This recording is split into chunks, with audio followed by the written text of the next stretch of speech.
और चलिए सीधे आपको लिए चलते हैं, मुख्यमंत्री मोहन यादव क्या कुछ करें सुनवाते हैं। आधारित सभी प्रकार की फसलों के उचित दाम दिलाने के लिए और भारत को दुनिया का नंबर 1 देश बनाने के लिए यही समय है, सही समय है। इसी प्रकार से बढ़ने की आवश्यकता है। हम किसी का बुरा नहीं चाहते, किसी को नीचा भी दिखाना नहीं चाहते, लेकिन अपना स्वाभिमान भी तो जरूरी है। हमारे स्वाभिमान के बलबूते पर बदलते दौर में वैश्विक स्तर पर जिस प्रकार से भारत बदल रहा है, मुझे इस बात की प्रसन्नता है। जब मैं यहां भूमि पूजन लोकार्पण कर रहा हूं तो इसके साथ साथ नए लैंड अलॉटमेंट के पत्र भी दे रहा हूं, जिसके आधार पर यहां पर विनप्रो रिसाइकल्स, विलिफ फूड्स, चोइथराम फूड्स इत्यादि लोगों को भविष्य में भी इसी प्रकार के कारखानों के निर्माण का मौका मिलेगा। रायसेन जिले के औद्योगिक क्षेत्र के लगभग 268 करोड़ 76 लाख की लागत से 4 औद्योगिक इकाइयों का भूमि पूजन लोकार्पण हो रहा है। इस आयोजन में 811.86 लाख का निवेश प्रस्तावित हो रहा है। जोरदार अभिनंदन करो। ये बदलते दौर में अब 800-900 करोड़ तो ऐसा लगता है कि जैसे कोई कीमत ही नहीं रखता है। क्या समय बदला है। जोरदार अभिनंदन करो। एक एक जिले के 1800 करोड़ तो ऐसे ही रोज होता है। जब हमने जीआईएस करा उसके पहले हमारे छोटे छोटे संभाग केंद्रों पर जब हमने इन्वेस्टर समिट की, आजादी के बाद पहली बार नर्मदापुरम, सागर, रीवा, जबलपुर, ग्वालियर, इंदौर, अरे ये तो आश्चर्य लगेगा, ये तो छोटे स्थान को लोग मानते थे जबकि जबलपुर ग्वालियर तो अतीत से कितने बड़े बड़े नगर हैं, लेकिन कभी इन्वेस्टर समिट मानी हुई। उनकी तो छोड़ो, 1956 में मध्य प्रदेश बना, लेकिन मध्य प्रदेश 56 में बना पर जीआईएस पहली बार हुई। जोरदार अभिनंदन करो। ये मध्य प्रदेश के अंदर और फिर उद्घाटन भी करने के लिए पहली बार हुई तो सारी कमी पूर्ति हो गई। कोई जीआईएस का प्रधानमंत्री ने उद्घाटन नहीं किया। मुझे गर्व है भोपाल के अंदर न केवल उद्घाटन हुआ बल्कि नरेंद्र मोदी जी एक दिन पहले आकर के पूरी रात विश्राम करके उद्योग के लिए आशीर्वाद देके गए। जोरदार अभिनंदन करो माननीय प्रधानमंत्री जी का। जब हमारे मुखिया इतना प्रोत्साहन देते हैं तो उत्साह उमंग तो आ ही जाएगा, आनंद भी आएगा। तो आज के इस अवसर पर जब हम कोई इंडस्ट्री की तरफ कदम बढ़ाते हैं तो ये रायसेन उसका एक सबसे बढ़िया उदाहरण है। हमारे लिए मंडीदीप में स्वर्गीय सुंदरलाल पटवा पूर्व मुख्यमंत्री, उनके आशीर्वाद के लिए जोरदार अभिनंदन करो। उनके आशीर्वाद से ये पूरा क्षेत्र औद्योगिकरण की तरफ कदम बढ़ाता दिखाई दिया है।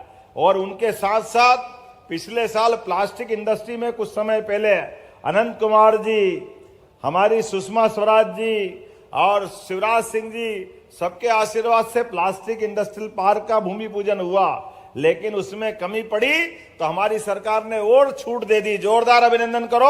अब वो भी भरने की तरफ आ रहा है, लगातार अपनी कदम बढ़ा रहा है। तामोट का प्लास्टिक पार्क अब जिस गति से बढ़ रहा है, और केवल प्लास्टिक पार्क नहीं, अब तो रायसेन को 10 बड़ी सौगात मिल रही है। रायसेन के उमरिया में 1800 करोड़ की लागत से BML का परसों भूमि पूजन होगा। जोरदार अभिनंदन करो। जहां पर एक नया इतिहास लिखा जाएगा। जब कोई इंडस्ट्री आती है तो इंडस्ट्री वैसे ही नहीं आती, कई लोगों के जीवन बदलने के लिए आती है। कई लोगों को रोजगार मिलता है, कई लोगों को काम मिलता है, राज्य समृद्ध होता है, भारत की शान बढ़ती है, आर्थिक रूप से भारत की ताकत दुनिया में अलग प्रकार से जानी जाती है। और एक इंडस्ट्री आती है, ये कई लोगों को तकनीकी कौशल और प्रशिक्षण के अवसर भी देती है। जितने प्रकार की यूनिट है मैं उल्लेख करूंगा तो समय कम पड़ जाएगा। कल रक्षाबंधन है, मुझे भी जल्दी जाना है, लेकिन मैं देख रहा हूं स्टार्टअप और स्थानीय उद्यमिता को बढ़ाते हुए बड़े उद्योगों के साथ छोटे छोटे उद्योग भी बहुत सारे पनप रहे हैं। बड़ी संभावना बन रही है। स्थानीय आपूर्ति की श्रृंखला खड़ी हो रही, सेवा आधारित उद्यम। मैं अभी इंडस्ट्री, कॉटन इंडस्ट्री से आया हूं।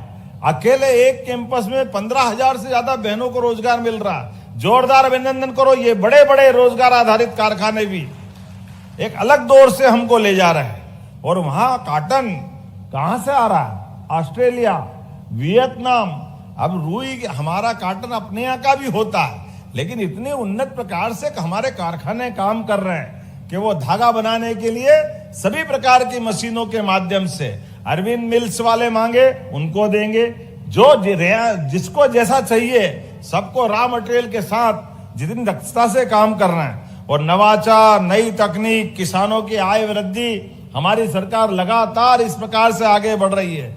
और इंफ्रास्ट्रक्चर के विकास के लिए भी अब ये इंडस्ट्रियों के लिए बेसिक चीज तो वही है क्या, हाँ हमारे रोड सभी प्रकार की कनेक्टिविटी के लिए अब चारों तरफ से 4 लेन मध्य प्रदेश में हर तरफ उपलब्ध है। रेल का मार्ग तो है ही, अब हवाई यातायात की सुविधा के माध्यम से भी एयर कार्गो की संभावना भी बहुत जल्दी हमारी प्रबल होने वाली है। बड़ी सौगात मध्य प्रदेश देने वाला है, जिसके माध्यम से हमारा ट्रांसपोर्टेशन के लिए हवाई मार्ग का भी नया रास्ता खुलेगा। अपने देश में, देश पे आसपास के एशिया में और विश्व में भी यहाँ का बने हुए उत्पाद हम सरलता से वहीं पहुंचा सकेंगे। स्थानीय बाजार में भी विस्तार होगा। महिला सशक्तिकरण के लिए जैसे मैंने पूर्व में उल्लेख किया, बड़े पैमाने पे बहनों को रोजगार दे रहे हैं और इसलिए रोजगार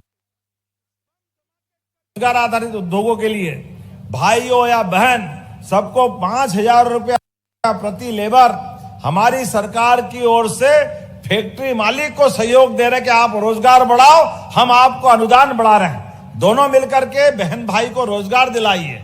तो केवल बिजली, पानी, सड़क, भूमि नहीं, अंदर सरकार अपने रोजगार के लिए इंडस्ट्री में लेबर आपके यहां काम करेगी, माल आपका बनेगा, आप अपना उत्पादन से कमाई भी करिए।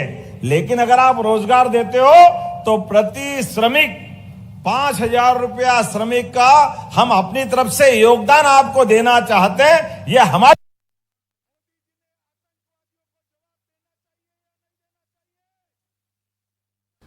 तो देखिए, रायसेन मंच की तस्वीरें आप देख रहे हैं। मुख्यमंत्री मोहन यादव इन तस्वीरों में नजर आ रहे हैं। संबोधन उनकी तरफ से हो रहा है। 1,000 आदमी का रोजगार देंगे विनय जी, जोरदार अभिनंदन करो। यही तो माहौल बनाने की आवश्यकता, एक एक करके। और हम तो और आगे बढ़ रहे हैं एविएशन के माध्यम से भी। जो हमारे यहाँ पे कनेक्टिविटी एयर फ्लाइंग की लाने वाले हैं, अगर इंटरनेशनल फ्लाइट आएगी तो हमारी पॉलिसी में प्रति फ्लाइट 15 लाख रुपए की हमारा अनुदान इंटरनेशनल फ्लाइट के लिए भी देने वाले हैं। हमारे राज्य के अंदर भी विमान सिंगरौली, जबलपुर, रीवा, हम भारत सरकार के उड़ान योजना के अंतर्गत अपनी खुद की टूरिज्म की एविएशन पॉलिसी पे काम कर रहे हैं। और बोल नहीं रहा हूं, वहां चल रही है, जिस योजना पे हमारे विमान उड़ रहे हैं, जिसपे हम काम कर रहे हैं। और इतना ही नहीं, हमारा राज्य भौगोलिक रूप से बहुत बड़ा है। ऐसे में आयुष्मान योजना के माध्यम से अगर हमारे श्रमिक बंधु या गरीब से गरीब आदमी भी अगर आयुष्मान योजना का कार्ड है तो देश भर में तो एम्बुलेंस चलती घायल को लाने ले जाने के लिए, लेकिन हमारी सरकार ने एयर एम्बुलेंस की सुविधा दी है अपने राज्य के अंदर। ये हमारी सुविधा है, देश में सबसे पहले एयर एम्बुलेंस की सौगात के माध्यम से कोई भी घायल कहीं है और उसकी जान अगर बचाना है तो डॉक्टर और कलेक्टर डिस्ट्रिब्यूटर से और विमान से एयर एम्बुलेंस की सुविधा भी हमारी सरकार के माध्यम से दे रहे हैं। करने के लिए तो बहुत सारी बातें हैं। राहगीर योजना के माध्यम से कहीं कोई एक्सीडेंट हो जाए और घायल वहां अपनी जान की बाजी लगाते हुए जीवन मृत्यु के संघर्ष में अगर उलझा हुआ है, ऐसे में उस घायल को कोई हॉस्पिटल पहुंचाता है, उसकी जिंदगी बचती है, तो 25,000 रुपया का पुरस्कार हमारी सरकार के माध्यम से देंगे। पैसे का सवाल नहीं है।